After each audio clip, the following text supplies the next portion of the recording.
America. If people live longer and there's more people, eventually there's gonna be enough jobs, right? America is facing. That's why I have to stream. So like, comment, subscribe, all that. A crisis. Everywhere you look, the headlines talk about worker shortages and not enough people to keep the economy running. But what if the real danger isn't too few workers, but too little work? What if millions of Americans went searching for employment only to discover there is nothing available? On today's episode of the Infographics Show, we're asking why the U.S. might actually be running out of jobs and what that means for the future of work. While the U.S. economy is generally doing well these days, the job market in the U.S. has people worried. The job growth estimate has been downgraded, with totals for May and June being revised down by a combined 258,000 jobs. Employers added 250,000 fewer jobs in the second quarter of 2025 than they did in the last. In fact, some analysts are saying that this is the worst job growth observed in decades outside of a recession. A lot of people will say, well, of course we're seeing fewer jobs. The AI revolution is here. But it's actually not that We didn't even talk about that. simple. Artificial intelligence is playing a part in the shrinking job market, but it doesn't tell the full story. So why is the U.S. running out of jobs? Let's start with one of the simpler explanations. The rise of remote work has changed the playing field for American workers. The 2000 U.S. Census found that just 3.2% of American workers, about 4.2 million people, worked from home. By 2020, before the pandemic, You can also work remotely from anywhere in the world. that number had more than doubled to 7.3% of the labor force, or around 11 million people. Then the lockdown hit and remote work exploded.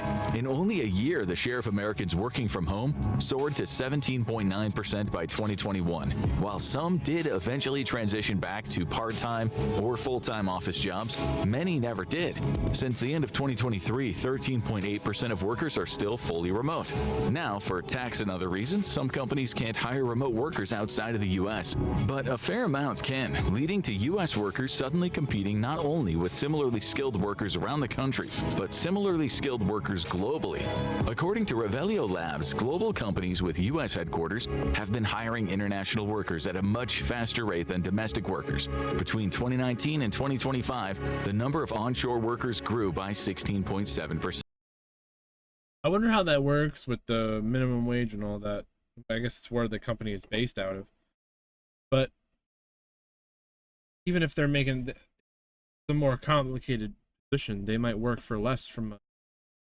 But offshore workers grew by 32%, nearly twice as fast. And these aren't low-wage roles. Huge corporations. That's why a lot of businesses outsource. Corporations like Salesforce are laying Call centers.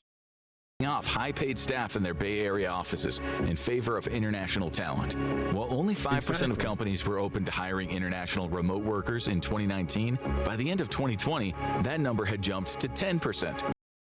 Imagine your business is taking phone calls in place of the high minimum wage. You just take your business and you got a small office state next door, and you outsource 90% of it. You just made a whole bunch more money doing the same thing.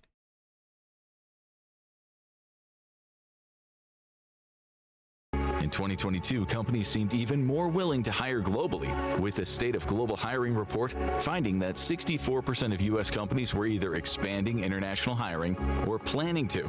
This leaves U.S. workers either shut out of those markets entirely or forced to compete fiercely for what's left. Increasingly, company job postings aren't aimed at Americans, or at least not Americans alone. And as if things couldn't get worse, some other workers are being replaced with, well, no one whatsoever. Well, except ChatGPT or Claude or Cursor. The rise of artificial intelligence and What about Grok? specifically LLMs or large language models is on the verge of making some jobs obsolete. According to Coursera, entry-level roles are the most at risk, especially in manufacturing, clerical work, transportation, retail, and sales. You might still need a senior developer I'm in sales. I'm a car salesperson. or or experienced lawyer to oversee what an LLM is spitting out, but you don't need as many paralegals or junior coders to help them. However, many economists and tech experts warn that this could trigger a long-term labor crisis. After all, senior developers start off as juniors, and future lawyers often gain experience as paralegals. But if a team of 5 junior staff led by a veteran is replaced with one veteran using an AI assistant, where does the next generation get the Where does the juniors come from? training they need to become I should say, where do the masters come from as a junior? tomorrow's experts? Some people have probably already seen AI take their jobs, though most companies are hesitant to say so openly. In the spring of 2025, Microsoft CEO Satya Nadella announced in April that 30% of the company's code was now being written by AI, and then in May fired 6,000 employees. Just to really ram home the point, another 9,000 were let go in July, equating to 4% of the company's international workforce, which would appear to be related events. In fact, almost all of the tech giants, including Google, Meta, and Amazon, have conducted massive layoffs since 2022. Meta laid off 3,600 people in the beginning of 2025. So, we only just got AI, and it's already allowed businesses to lay off, let's say, 5 to 10, maybe even 15% of employees. And companies like IBM cut 8,000 jobs in HR and other departments as it increasingly uses AI to complete administrative tasks. And the problem doesn't just lie in tech. In June 2023, IKEA, in an effort to make its customer service as confusing as its assembly line instructions, said they would start phasing out their customer service agents in favor of an AI bot named Billy. Duolingo is one of the few companies that seems openly proud of firing workers in favor of AI. They made headlines in January 2024 when they announced they'll let go 10% of their contractors in favor of using AI to translate content. And that's why nobody likes the owl. We should point out that some industry experts and commentators actually doubt that these layoffs are because of AI replacing human workers. Menlo Ventures' Didi Das says layoffs are happening because the big tech companies need huge amounts of cash for investments in AI data centers. Tech advisor and entrepreneur Wes Roth says this isn't about AI replacing humans yet, it's about restructuring to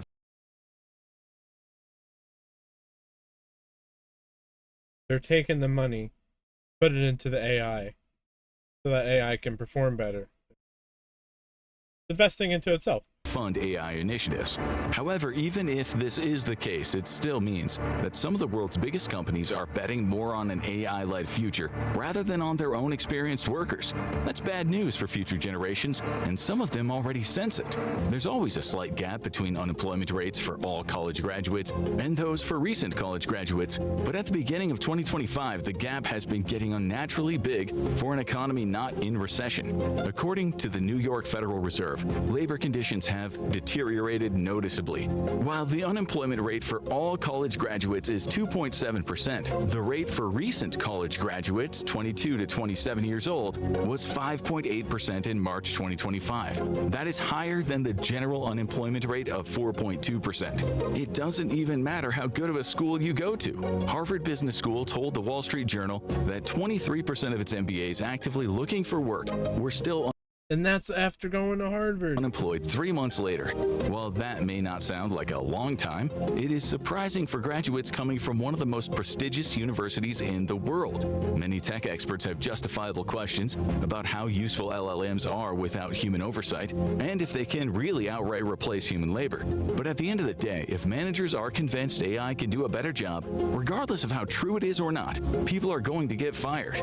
Perhaps that's why many people are now encouraging kids to learn a trade instead of getting a degree for a white-collar job. That way, they can walk away with less student debt and more practical real-world skills that would be harder for something like AI to replace. But skilled trades and manufacturing jobs have been facing their own challenges for some time and may face more in the future. You might have noticed we mentioned manufacturing as one of the industries that'll be affected by AI. For skilled trades, there is in fact a labor shortage at the moment, but learning a trade may not be enough to grab a job in construction in the coming years. workers. According to Just Construction Specialist Recruitment, the best contractors are no longer just hiring based on tools in the belt. They're hiring based on tech fluency. Tools like layout robots, drywall tapers, used to handle repetitive taping and mudding, and rebar tying machines are already common on job sites in the US and UK. The prevalence of automation and robots on construction sites, as well as in other trades like plumbing and electrical work, are only expected to increase in the future. And so even though skilled trades are likely among the last jobs that will be fully replaced by robots, the kinds of skills a tradesman requires are going to change very fast soon, and they'll require a lot more training and education, one most people can't afford. Not to mention, even those trades are still subject to increasing automation, something that has profound effect on both jobs and wages, with a surprising statistic you'll hear about in the next section. Because we're definitely in this interesting time where nothing feels like a safe bet to get, like a good field to get into, other than maybe medical. Despite multiple that could be, you know, certain things be replaced by AI and medical. Politicians' promises to bring manufacturing jobs back to the U.S., this mass reversal of job outsourcing has never really materialized. But that could be expensive. I'm not necessarily saying even doctor. Yeah, it's gonna be.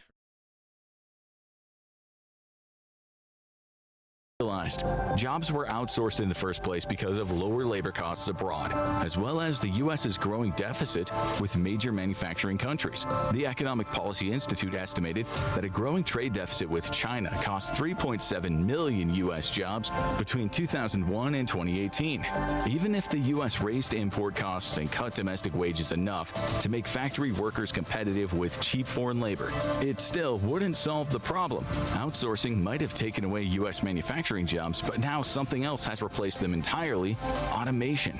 See, manufacturing output in the U.S. continues to be near their peak, with 2025 levels just 5.5% below the country's all-time high in 2007, when a huge chunk of manufacturing jobs had already disappeared. In 1979, at the peak of manufacturing employment, 22% of the non-farm workforce in the U.S. was working in manufacturing, a total of 19.5 million workers. In 2023, that number stood at 12 million workers, or just 8.3% of the non-farm workforce. Meanwhile, according to the Brookings Institution, the manufacturing sector still generates $2.9 trillion for the U.S. economy, with output rising fast during the 1980s and 1990s, the same time when the labor in the sector was quickly falling. And today, even though the number of manufacturing jobs is smaller than ever, the U.S. was still the world's third largest steel producer in 2020. It was also the second largest automaker and largest aerospace exporter in 2021. Overall, the country was second worldwide in terms of manufacturing power, producing 16% of global output, coming in only behind China, which, it should be mentioned, has over 4 times the U.S. population. Because most of the work has been taken over by machines for decades now. MIT economist and professor Darren Acemoglu found that between 1990 and 2007, adding just one robot per 1,000 workers reduced the employment to population ratio by 0.2% and lowered wages by 0.4%. Why would your boss pay someone when they could just hire a robot that never asks about health benefits or having food? This translates to Health benefits? You don't need those. Food? Need air. each robot doing the work of roughly 3.3 workers. Not to mention, manufacturers can't even fill the job openings they have now. Consultancy firm Deloitte teamed up with the Manufacturing Institute in 2024 to survey more than 200 manufacturing companies on what their major challenges are. Over 65% of the companies surveyed listed hiring and retaining workers as their #1 challenge. That's not even mentioning the fact that many manufacturing workers are relatively old, meaning a wave of retirements is increasingly sweeping the sector. It's predicted that manufacturing will need 3.8 million extra workers by 2033, but up to 1.9 million of these jobs could go unfilled if workforce challenges are not. In the video, they're represented as dollars, and addressed. But due to automation, only 2 in 5 manufacturing jobs these days are actually involved in making stuff at all, meaning 3 out of 5 jobs mostly require a college degree, as they're in design, engineering, research, development, sales, and finance, to name a few. The very things that many big tech firms believe will be replaced by AI. Carolyn Lee, president and executive director of the Manufacturing Institute, puts the number of manufacturing jobs that require at least a bachelor's degree at roughly half of all the current open positions. And that percentage is expected to increase in the future as manufacturing becomes more advanced and high-tech. It's part of a broader transition toward an economy where humans oversee machines rather than operate them or compete against them. But what about in-person or at least customer-facing service jobs? Customer service, retail jobs, food service, taxi, and Uber drivers. They are all gone. The emergence of chatbots and customer service agents entirely powered by AI is increasingly making customer service jobs a relic of the past. One McKinsey study found that AI-powered chatbots reduce operational support costs by 30%. The unspoken part of that study is costs are reduced. I don't think AI will be able to replace something like a car salesperson. When you have to actually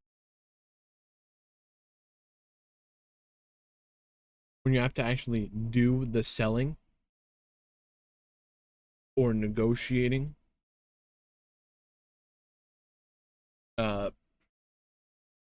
want to order something online, price is the price, really.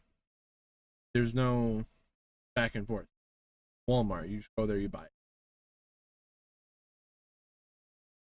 it. eBay, you can, if someone's selling something, you can sometimes make an offer from $5 less. That's that human interaction. Program it too. Kind of feels weird. Because people are fired. Giant companies like Lyft and Bank of America have introduced their own AI assistants or are using services like Claude AI to handle customer service. Lyft found that replacing human agents with Claude reduced resolution times by 87%. Oh my gosh, nothing is worse than when you have a problem and you're trying to speak to someone and they can't even call. Try calling PayPal. It's gonna be tough. Meanwhile, Bank of America's Erica chatbot maybe it's better now. Remember it being. Has handled over 1.5 billion customer service interactions. Self-service kiosks at retail stores and fast food chains, in addition to self-service checkout counters in supermarkets and big box stores, are decreasing the need for customer-facing service jobs as well.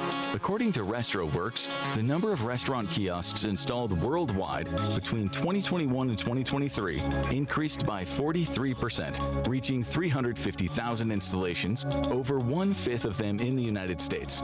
By 2028, the number of kiosks is projected to double to 700,000 units internationally.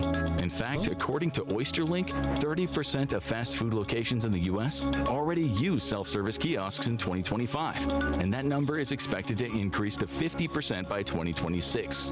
Workers at fast food chains like McDonald's, Burger King, and KFC are understandably nervous about this new tech coming for their jobs. One study by Cornerstone Capital Group found that up to 1.5 million fast food jobs could be replaced by 2025 because of the kiosks.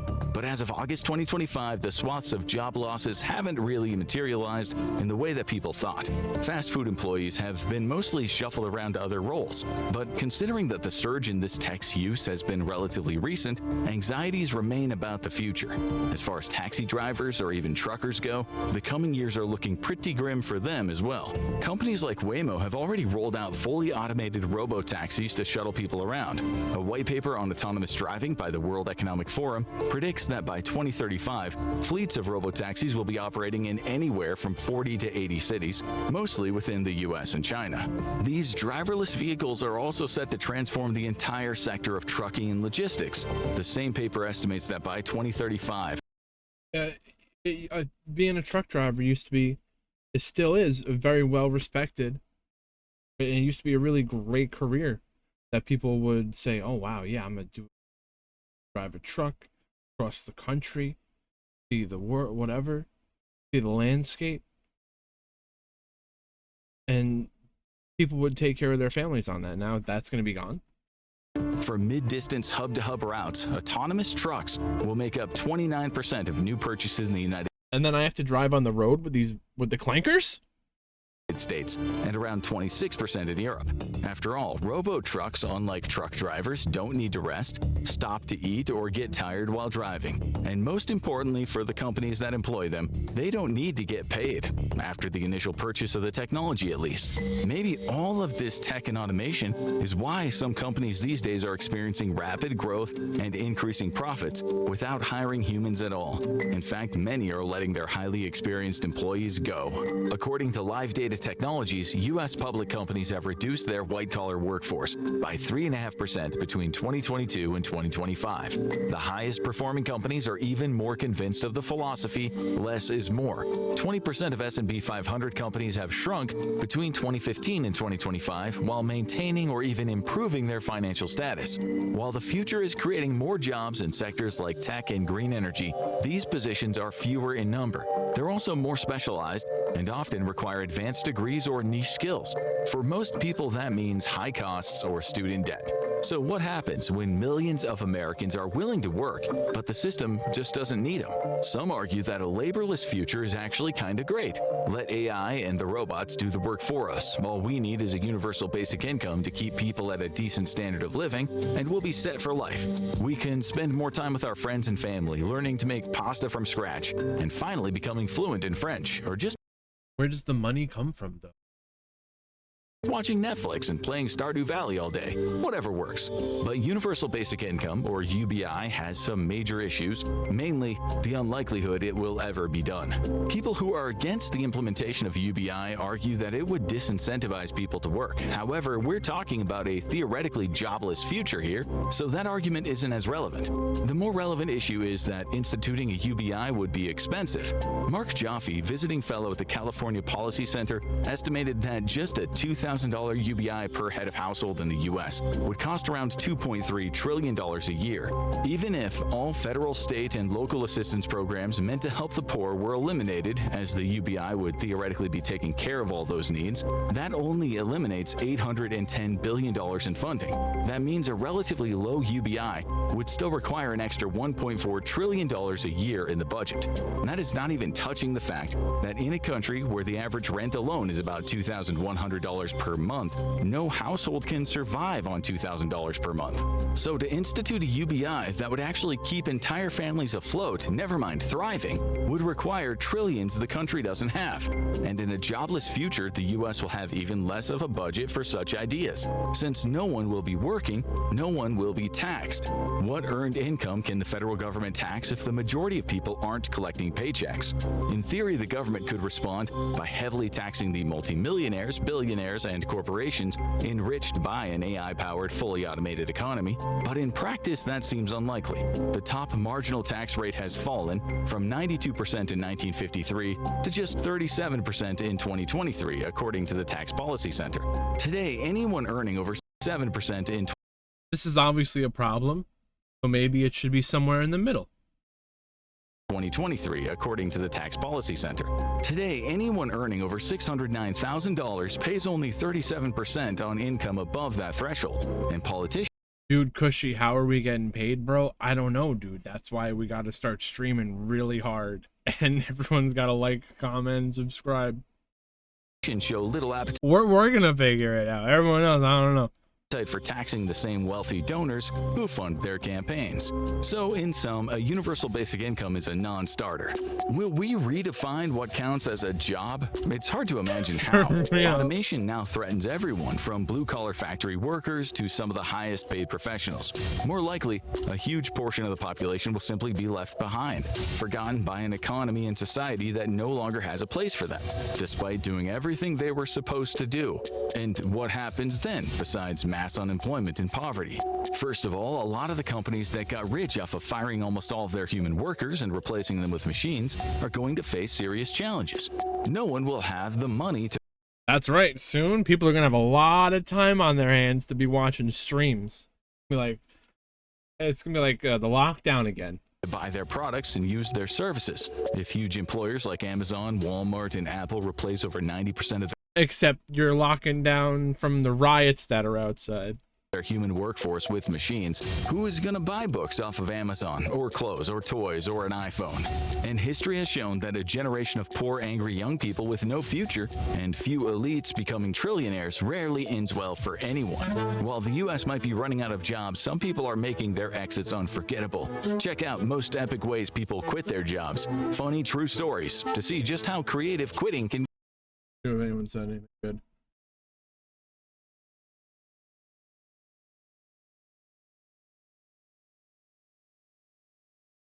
True. If no one has money, then the companies won't get any profits.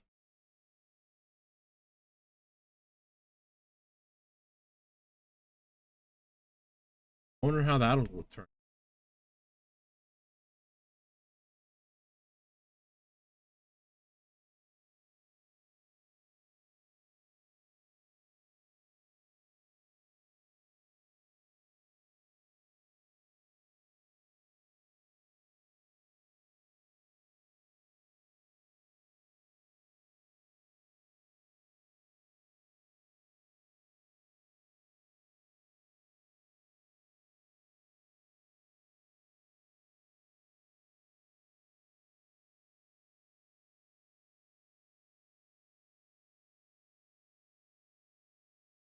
I don't know, a lot to be said.